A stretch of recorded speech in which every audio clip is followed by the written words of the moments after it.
Good afternoon once again, ladies and gentlemen. Welcome to a very different video. Your eyes do not deceive you. I am playing NASCAR Heat Evolution, not F1. And I'm a fish out of water, that's for sure. I showed you the list of drivers there, and we're racing at Charlotte.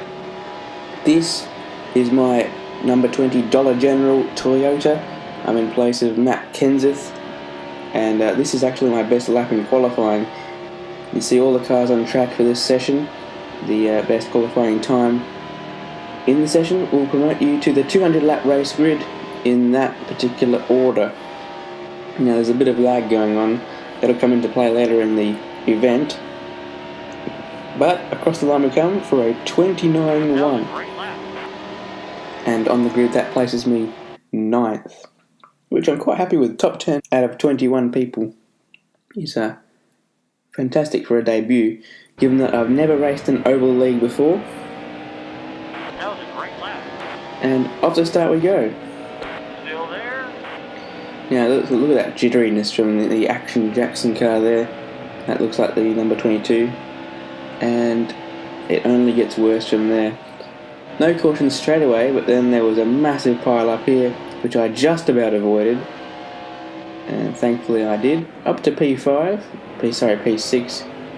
On the outside is the even numbers. I didn't really get the hang of the rolling starts and rolling restarts for a while. And I didn't realise what gear I was supposed to be in. And oh dear, we just about escaped another crash there. Look behind in the mirror, what is going on? Horrible latency. At this point, the latency, as I mentioned, I was asked basically to move to the back because it was causing issues apparently, so that was a bit of a bummer, so I was running up front. Stay low. Still there? Avoiding another crash there. We had contact, but I managed to keep the car under control. We went back to last though, so that was not ideal. Last at the time, of course, being 18th because we'd had a couple of retirements. And up in front, what is happening here? Flying cars, good grief. Oh, I thought I could go underneath for a second there. There's a wreck in third corner. There certainly was a wreck. Holy crap. Anyway, I think we can get a replay of that. Up ahead, there's been an almighty collision of some respects. There's 3 cars in the air. I go underneath one, almost underneath 2, but then the 47 comes arrowing across the track out of control himself. Unfortunately, a big collision. More collisions happening. That was sort of the theme of the early part of the race, and avoiding them was as best as I could do. And under caution, we weren't even safe. We had a bit of a rear end there. Lap 28 now, and still more collisions. Once again, we have to save some pretty hefty contact. And up ahead again, you see on lap 40, big collision. This time I wasn't so lucky. The wall just pivoting me into a spin. I bounce off the wall and take out further 2 cars. There's a wreck in turn 3. The spotter always knows what's up, eh? So now we're racing on lap 45. Can we keep it clean? Nope. I got forced into the wall that time. I tell you what, being a 19-time F1 champion and having won over 200 league races on F1 does not translate to any form of skill on an oval. I was so out of sorts on this race, even though I'd done plenty of practice. All clear.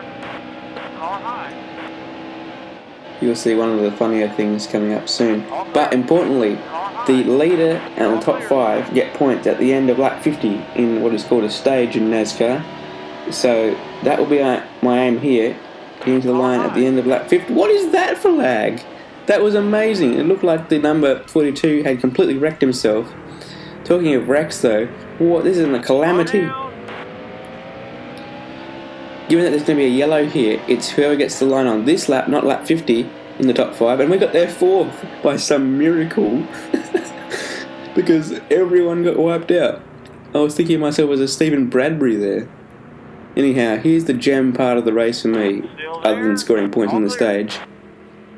I'd only recently pitted, so there was no reason to pit after the stage for me, and I took the lead for the first time in a NASCAR league race.